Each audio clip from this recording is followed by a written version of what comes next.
Hoy nos vamos a meter de lleno a desarmar una pieza de comunicación que es, bueno, tan potente que los expertos la estudian casi como si fuera un manual. Vamos a desglosar la psicología, las tácticas, todo lo que se esconde detrás de un mensaje diseñado para persuadir, para movilizar y, claro, para influir. Y miren, el análisis arranca fuerte con esta amenaza. Es una cita directa, una declaración de intenciones que de entrada ya nos pone en un tono bastante dramático. Pero ojo, no es solo una frase, es la clave para empezar a entender la mentalidad que vamos a explorar a fondo. A ver, es súper importante aclarar algo desde el principio. Esto no se trata de un ataque personal, para nada. Es un análisis clínico. Como bien dicen los expertos, este video es casi una muestra de laboratorio. O sea, es el ejemplo perfecto para poner bajo el microscopio y entender las técnicas de persuasión que nos rodean todos los días. Ok, esta es nuestra hoja de ruta. Primero, vamos a diseccionar el discurso. Después, a exponer el manual de tácticas que utiliza. Luego, nos meteremos a explorar la psicología detrás del mensajero. Y, para cerrar, veremos las consecuencias que todo esto tiene en el mundo real. Muy bien, empecemos con la anatomía del discurso. Vamos a analizar esa pieza de contenido que, por algo, los expertos consideran un caso de estudio fascinante. El contexto aquí es fundamental. Nuestro análisis se va a centrar en este video en específico. Es la piedra angular, la pieza que nos va a permitir entender toda una estrategia de comunicación súper compleja. Y bueno, ¿por qué enfocarse tanto en un solo video? Pues porque, según los analistas, su estructura es tan clara, tan transparente y su impacto tan evidente que funciona como una herramienta de aprendizaje perfecta para identificar técnicas de persuasión y, a veces, de manipulación. Ahora sí, entremos de lleno al manual del héroe. Aquí es donde vamos a desglosar la arquitectura del argumento, o sea, las técnicas retóricas que hacen que el mensaje sea tan, pero tan efectivo. Lo que revela el análisis es de verdad fascinante. Esto no es un discurso improvisado para nada. Sigue una estructura dramática súper deliberada, en 5 actos, casi como si fuera una obra de teatro. Desde un gancho épico al principio hasta un final casi profético, cada parte está calculada. Aquí se ve clarísima la dualidad del discurso.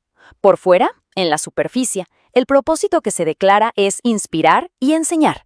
Pero lo que el análisis de los expertos revela es una agenda oculta, intimidar a quienes critican, consolidar una tribu y, al final del día, monetizar. Las cifras hablan por sí solas. El análisis cuantitativo encontró que este discurso contiene 16 veces más falacias lógicas, o sea, argumentos engañosos como la falsa equivalencia o ataques personales, que una conversación normal, 16 veces más. Esta cita, sacada directamente del video, es la que los analistas señalan como la premisa central de todo el manual. Es el argumento base que busca, de alguna manera, crear un marco para la impunidad, para poder separar los actos de la persona de su supuesto legado. Ok, ya vimos el cómo se construye el mensaje. Ahora vamos a explorar el por qué. ¿Cuál es el motor psicológico que está impulsando toda esta estrategia? Aquí es donde nos metemos en la mente del mensajero. Varios análisis de expertos sugieren que la clave para entender las motivaciones y los comportamientos del orador podría estar en el diagnóstico clínico del trastorno de personalidad narcisista, conocido como TPN. El análisis es súper minucioso. Y lo que muestra es cómo el discurso del sujeto da evidencia textual, con sus propias palabras, para casi todos los criterios clínicos del TPE, desde el sentido de grandiosidad hasta una clara falta de empatía. Todo está conectado. Aquí los analistas apuntan a una contradicción, digamos, clave.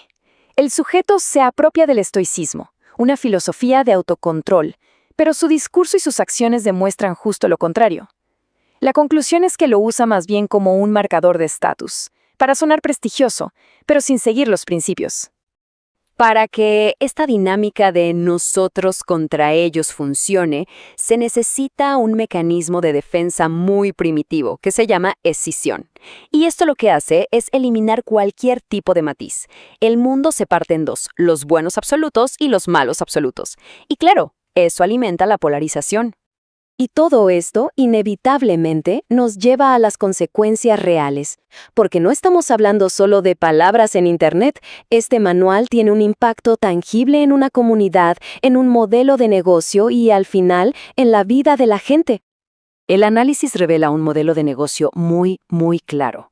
El trauma personal no solo se comparte, se empaqueta, se transforma en una credencial de autoridad y finalmente se vende como un producto a una comunidad leal que se construyó sobre esa misma historia. Y esto no es solo una teoría. El análisis encontró cifras concretas. Estos son los costos que se reportan para las mentorías, lo que demuestra cómo esa estrategia del discurso se traduce directamente en un negocio.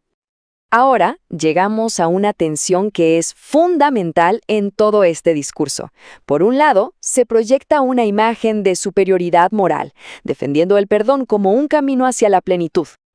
E inmediatamente después se revela el deseo opuesto, la venganza.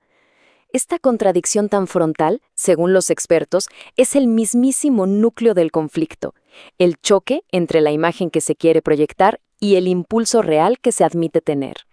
El consenso de los analistas es bastante claro. Este estilo de comunicación no está diseñado para resolver conflictos. Al contrario, está hecho para mantenerlos vivos. El conflicto no es un efecto secundario, no, es el combustible. Es lo que hace que todo el modelo funcione.